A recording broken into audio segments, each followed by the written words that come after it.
Ojo, no dice el temor a Dios. ¿Sí me explico? No es que le tengas miedo a Dios. Ay, tengo miedo de lo que Dios me vaya a hacer. No, ese no está hablando de eso. Adelante, bienvenidos. No está hablando de eso. Está hablando, buenos días, está hablando de la reverencia, del respeto que tú puedes tener para Dios y su persona, para Dios y su palabra, para Dios y sus mandamientos. Todo lo que Dios ha mandado, todo lo que Dios ha dicho. Fuerte, amigo, háblale fuerte. Todo lo que Dios ha dicho, todo lo que Dios ha ordenado y todo lo que Dios ha mandado es fundamental para Dios que tú lo obedezcas. Es fundamental para Dios que tú sigas eso. Entonces, ¿cuál es tu temor de Dios? ¿O cuál es el temor de Dios que debes de poner como primer punto en tus convicciones? Como primer punto en tu vida. El temor de Dios es la decisión de hacer lo que Dios ha mandado a tu vida. Pastor, pero yo no sé lo que Dios me ha mandado. Necesitas leer más la Biblia. Ahí está escrito. En ella vas a encontrar las instrucciones de Dios. El temor de Dios es el respeto a Dios, su persona y su palabra. En mi casa, con mis hijos, yo a mis hijos, al mayor le digo flaco, al chiquito le digo coqui, al del medio le digo Isra o gordito, a según de qué humor me encuentre yo, ¿va? Pero mi esposa y yo tomamos una decisión hace unas semanas atrás y pensamos que sería bueno en la casa poner en práctica el respeto y dejar de ponernos apodos o sobrenombres. Y entonces ya les llamamos por su nombre: David, Israel, Josué, y ya no nos decimos apodos, aunque son de cariño y de mucho cariño. ¿Sabes? Es que le digo flaco pues está flaco, pero le digo flaco porque lo quiere. Yo soy el flaco de la casa, ya no tengo de flaco, ya no tengo nada. Pero en mi casa, mis hermanas, mis papás me dicen flaco. Que yo estaba más flaco que mi hijo mayor. Pero, y hasta ahorita, hasta la fecha, sigo siendo el flaco para mis hermanos. Pero mi esposa y yo tomamos la decisión de tratarnos con respeto. ¿Por qué? Porque una palabra causa mucho dolor. Tú no sabes de qué humor se encuentra la persona que está oyendo la palabra. Cuando están de buenas y entre esposos se dicen: ay, mi chaparrita, ay, mi puchunguito, ay, mi osito de peluche, ay, mi gordito desparramado. O sea, cuando están de buenas y se dicen así y se tratan de esa manera, ay, sí, mi amor, y se toleran. Pero un día uno de los dos está de malas y vienes y le dices: ay, mi osito de peluche, ¿qué no te gusta? Y el otro contesta grosero porque está de malas.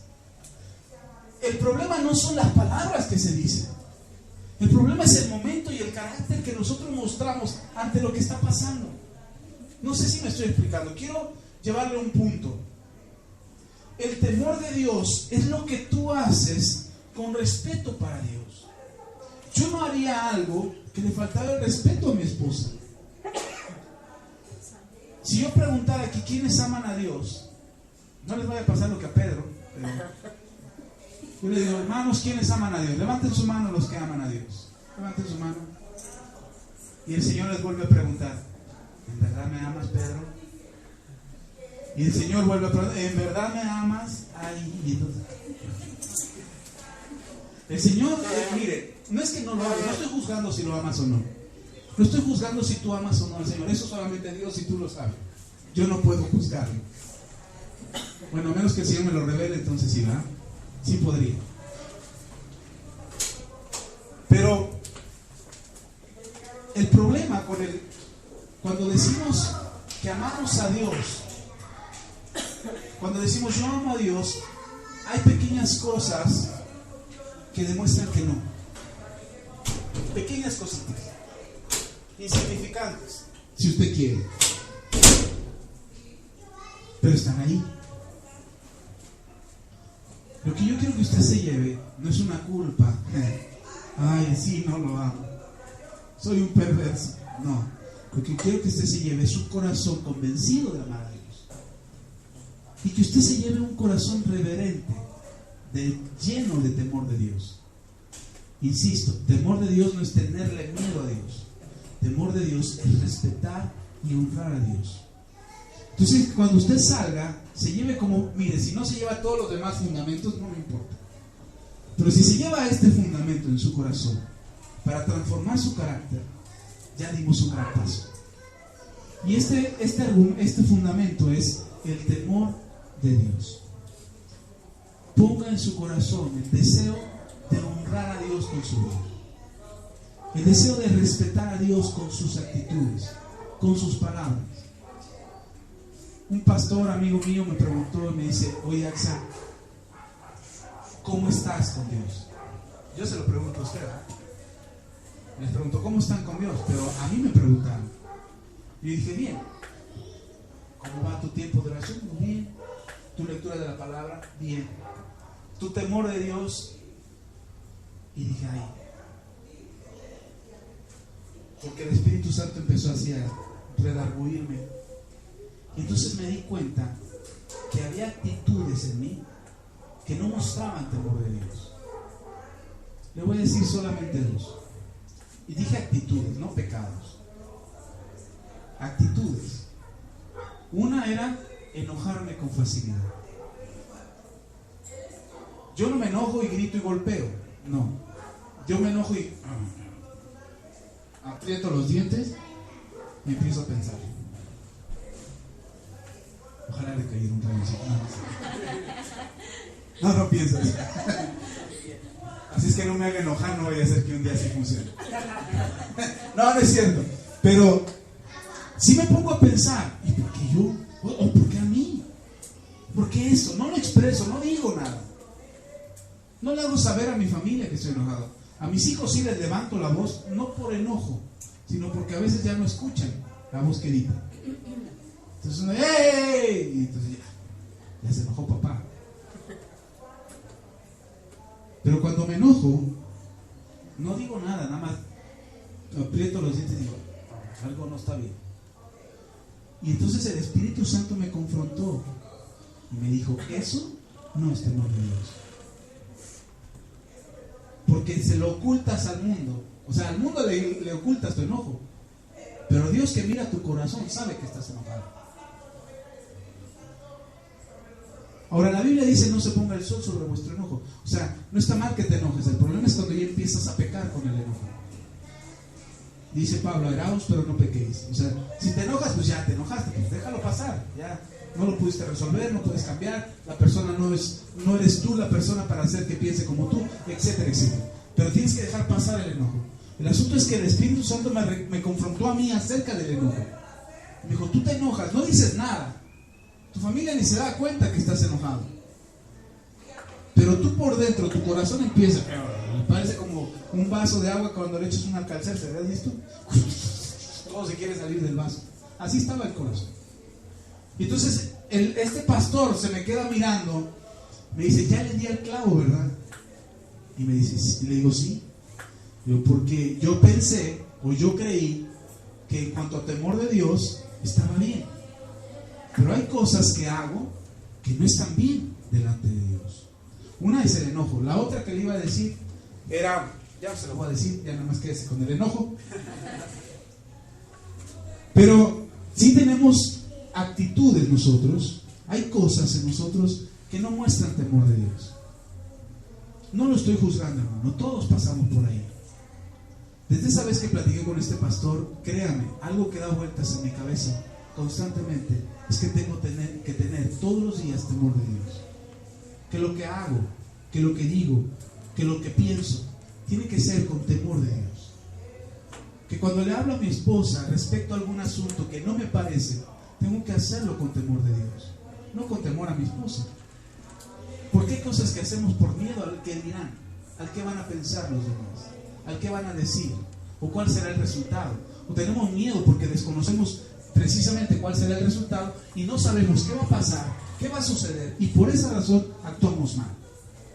Usted tiene que tener una convicción firme en su corazón, una convicción firme, y esa convicción debe ser temor de Dios. Si algo le va a llevar a cambiar su carácter es tener temor de Dios. Es decir, si tú te enojas mucho con tu esposo o con tu esposa, si tienes problemas de carácter en ti, lo que te va a ayudar no es un psicólogo o una terapeuta, o que respeto mucho esas profesiones, son muy útiles para esta sociedad, pero eso no te va a cambiar. Lo que te va a ayudar a cambiar es la decisión, la convicción de honrar a Dios con todos tus actos. Que tus palabras, cuando tú vas a hablar con la persona con la que tienes que platicar, las palabras que salgan de tu boca van a ser para edificarlo. ¿No dice eso la Biblia? Que las palabras que salgan de tu boca sean para la sana edificación. Que si no tienes nada bueno que decir, mejor te quedes callado. Eso dice la Biblia. Se lo parafraseé en versión AXA 2013. Así como hay nueva versión internacional, la mía es versión AXA 2013. Pero usted tiene que tomar una decisión para poder cambiar nuestro carácter, hermano. Hermano, si usted quiere ver su vida diferente, tiene que tener un principio básico, y es el temor de Dios. Pensar que todo lo que hace Dios lo mira.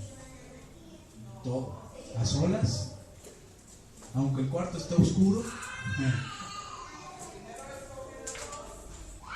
Cuando yo estaba chavo, mi mamá sabía, yo tenía un cuarto solo, para mí solito, era un cuartotote, era una enorme. Había 2 cuartos ahí, eran 2 cuartos antes y lo hicieron uno solo. Y entonces yo me quedaba en el cuarto más grande, tenía mi cuarto lleno de triques, era un tiradero siempre mi cuarto. Y entonces yo le decía a mi mamá, mamá, voy a cerrar mi cuarto. Y ella me decía, ¿y por qué lo vas a cerrar? Porque necesito privacidad. Y cerraba mi cuarto. Y entonces yo le prendía la luz y me ponía a oír música, a ver televisión. Tenía una televisioncita así viejita de mi abuelito, que esas chiquititas de blanco y negro, y él me ponía a ver televisión a las 2 de la mañana. No había nada que ver, pero estaba viendo yo tele a las 2 de la mañana. Entonces mi mamá veía la luz prendida y me decía, ¿qué estás haciendo? Y yo le decía, estoy estudiando.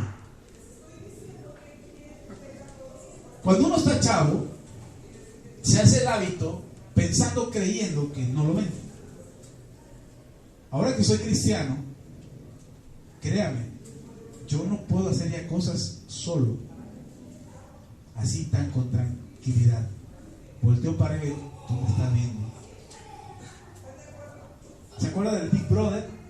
Algo así. Hay un Big Brother celestial.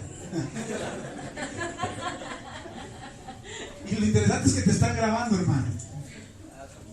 Tú dices, no, no es cierto, no pasó. Cuando te pase la pantalla, mira, aquí en HD, en alta definición te lo van a poner, mira, y en una pantallota. ¿Ya viste? Sí, tal día, tal hora y en tal momento. Ahora, uno pudiera pensar que nada más están filmando lo que nosotros estamos haciendo. Dentro del cerebro tenemos también un Big Brother. Ahí te están filmando lo que estás pensando. Dios conoce tus pensamientos. Dios conoce las intenciones de tu corazón. Dios conoce tus palabras, tus actos y todo lo que tú haces. Por eso el primer fundamento que necesitamos tener en el corazón para cambiar nuestro carácter es el temor de Dios. Insisto, no es el miedo a lo que Dios me va a hacer. Es que si yo hago esto, Dios me va a castigar. No, no haga eso. No lo haga por miedo a irse al infierno. Bueno, si le da miedo irse al infierno, sí, hágalo así. Pero no piense de esa manera. A lo que yo voy es que todas las decisiones que usted tiene que tomar, hágalas pensando en si Dios le agrada lo que usted está haciendo o no. Mi esposa y yo le he platicado que tardábamos días enojados. Una vez llegamos a tardar casi mes y medio enojados, así de que no nos hablábamos ni. Los dos dormíamos en la misma cama, no podemos irnos cada uno a su cama porque no había más espacio, pero los dos dormíamos en la misma cama, enojados. Nos íbamos a dormir enojados, nos levantamos enojados. Nos íbamos a trabajar juntos, agarramos la misma combi juntos, llevábamos a los niños juntos a la escuela y íbamos enojados. Y tardábamos mucho tiempo. Dios empezó a tratar con eso. Y empezamos a pensar que lo que hacemos a Dios no le agrada. Y entonces empezamos a resolverlo. Y hoy nos enojamos, todavía nos enojamos. Pero tarda 10 minutos, 15 minutos.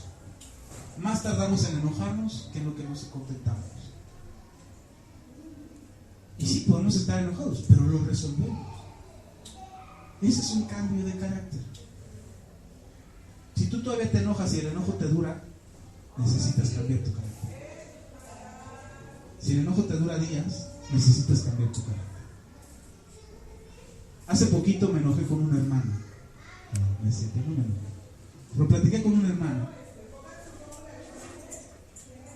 Y a mí lo que me interesaba era resolver el problema, porque estamos dentro del mismo cuerpo de Cristo y estamos trabajando en la misma dirección.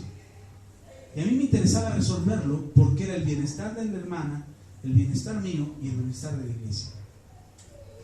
Y es importante que usted pueda tener en su corazón el temor de Dios y saber que en su corazón tiene que estar una reverencia a Dios por lo que usted está haciendo todos los días. ¿Sí me expliqué? Entonces, primero, tiene que tener un temor de Dios en su corazón. ¿Cómo va a cambiar esto su carácter? Cuando tú quieras enojarte, pensarás en Dios. Cuando quieras decidir mal, pensarás en Dios. La Biblia dice que tenemos que tener el carácter de Cristo. No podemos tener un carácter nuevo si no nos hemos despojado del anterior. Vaya conmigo, Efesios capítulo 4, versículo 22. Y ya estoy casi terminando. Efesios 4.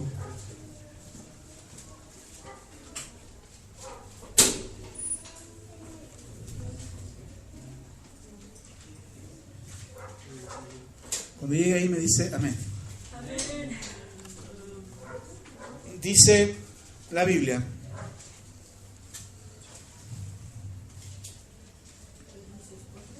vamos a leer desde el versículo 17. Dice 4:17. Vamos a leer desde el versículo 17. Efesios 4:17. Dice la palabra del Señor así: esto pues digo y requiero en el Señor, que ya no andéis como los otros gentiles que andan en la vanidad de su mente. ¿En la qué? Vanidad. ¿Por qué viene la vanidad a nuestra mente? Porque creemos que somos autosuficientes.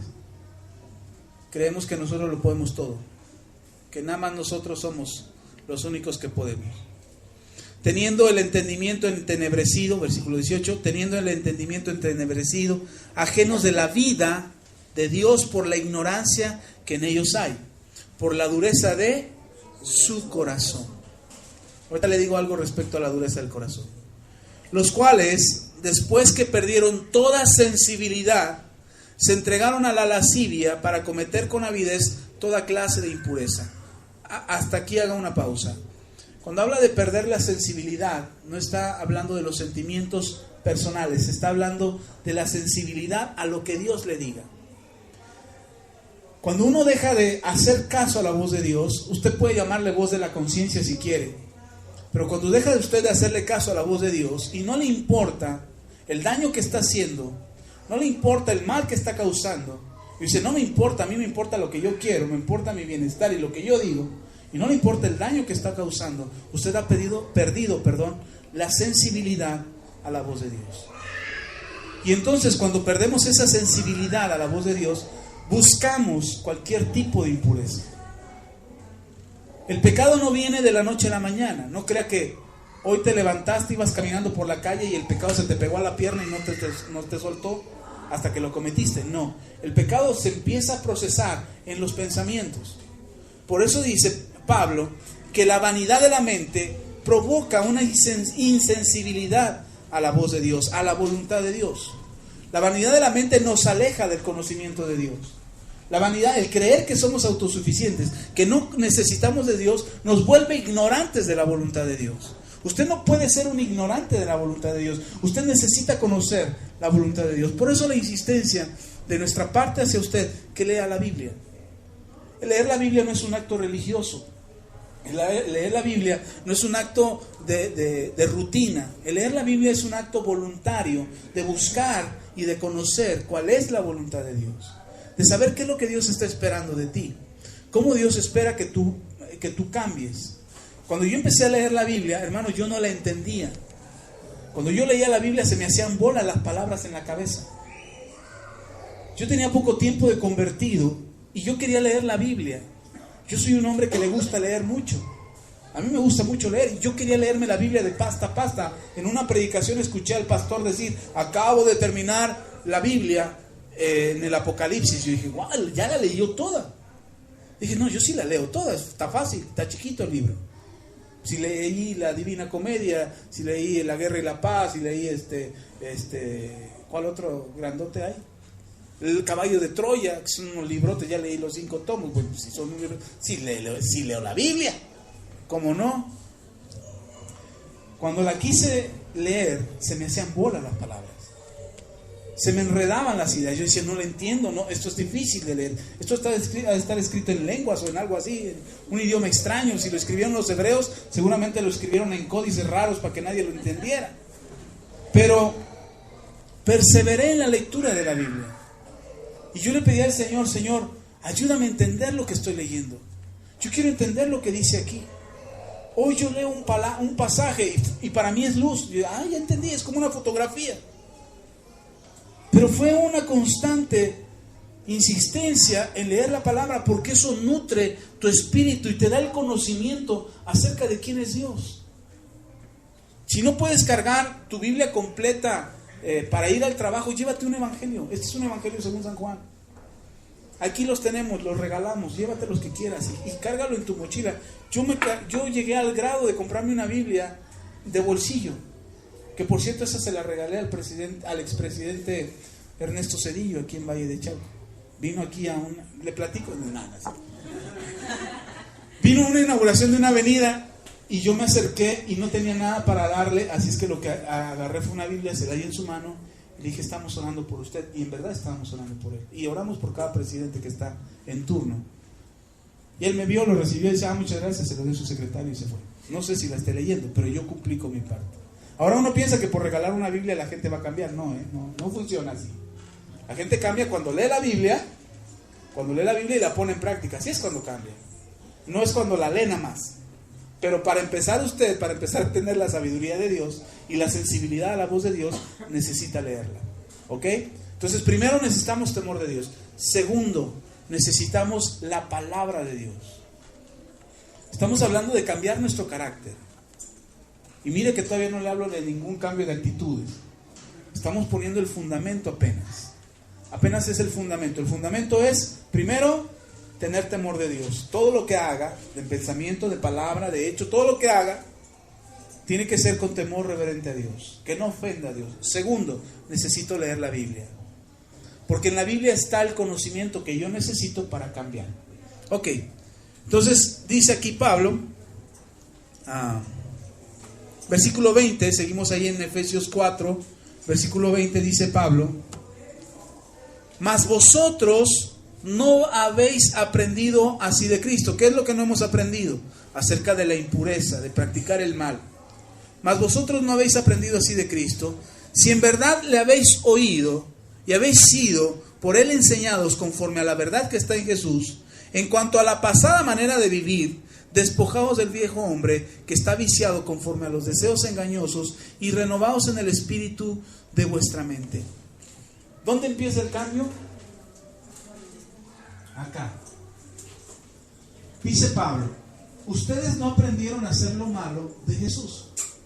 Si en verdad aprendieron de él, ustedes deberían de tener una actitud diferente, un comportamiento distinto. Su carácter sería otro. ¿Cuál sería el carácter? Como el de Cristo. Ustedes deberían de aprender de Cristo. Y Cristo les enseñó, en primer lugar, dice, a despojarse del viejo hombre y vestirse del nuevo hombre, del hombre espiritual. ¿Cómo nos despojamos del viejo hombre? ¿Cómo nos deshacemos de la vieja manera de vivir? Hace poquito platicaba con un muchacho. Pues usted lo vieron, lo pusimos aquí de ejemplo. ¿Se acuerdan del muchacho que le quité los tenis aquí en público? Jonathan. Le quité los... no fue Jonathan, fue Joshua, perdón. O Joshua, ¿cómo se llama? Joshua. Bueno, él. No fue Jonathan. Fue Joshua. Lo sentamos aquí y le quitamos los tenis. Y yo le preguntaba, ¿cuál te pusiste primero? Hay cosas que hacemos tan rutinariamente que ya salen de nosotros. Así como el vestirte. Vestirte es algo rutinario. Cuando te estás poniendo los calcetines o los pantalones o la falda o la blusa, Tú no estás pensando, ¿qué mano va primero? ¿Qué mano va después? Como te agarras, así te la montas, te la pones y te vistes. Es una rutina. Muchas actitudes nuestras ya son rutina. El enojo, incluso a veces el enojo es rutina. El mal carácter, las palabras son rutina. Y dice Pablo, despójate de eso, quítate esos hábitos. La mejor manera de quitarse la vieja manera de vivir es cambiando tus hábitos. Observa cuándo es cuando te enojas. ¿Qué es lo que te hace enojar? No me digan, no sé, pastor. No, sí sabe. ¿Qué es lo que le hace enojar? ¿Qué es lo que le hace gritar? ¿Qué es lo que le hace pegar un grito que hasta en el cielo se asusta? Dice, ay, alguien está gritando. Los ángeles voltean a ver, ¿será Abraham matando otra vez a Isaac?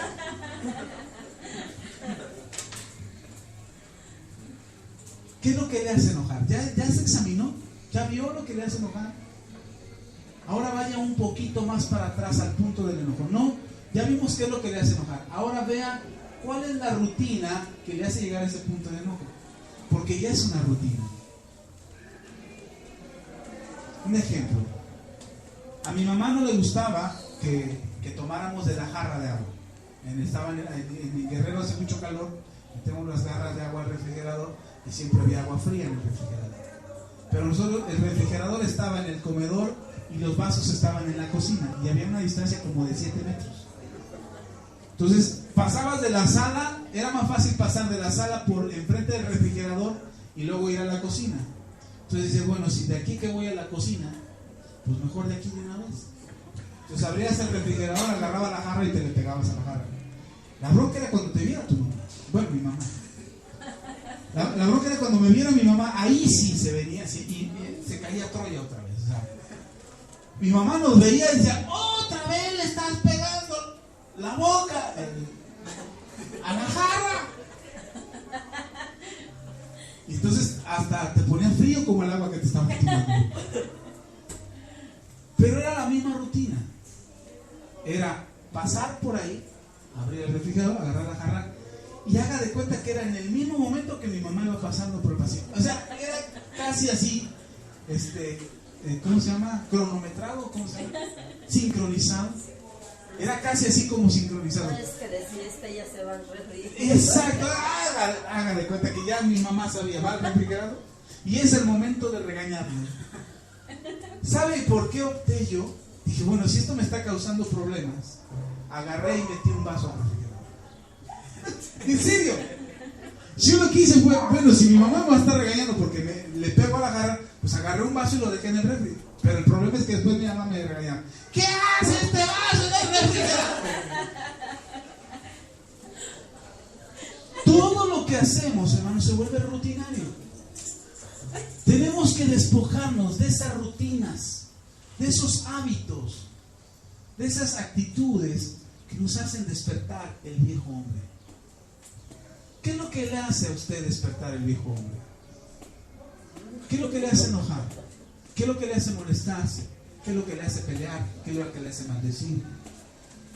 A alguien que tiene problemas de alcoholismo, yo le digo, pues aléjate de las cantinas.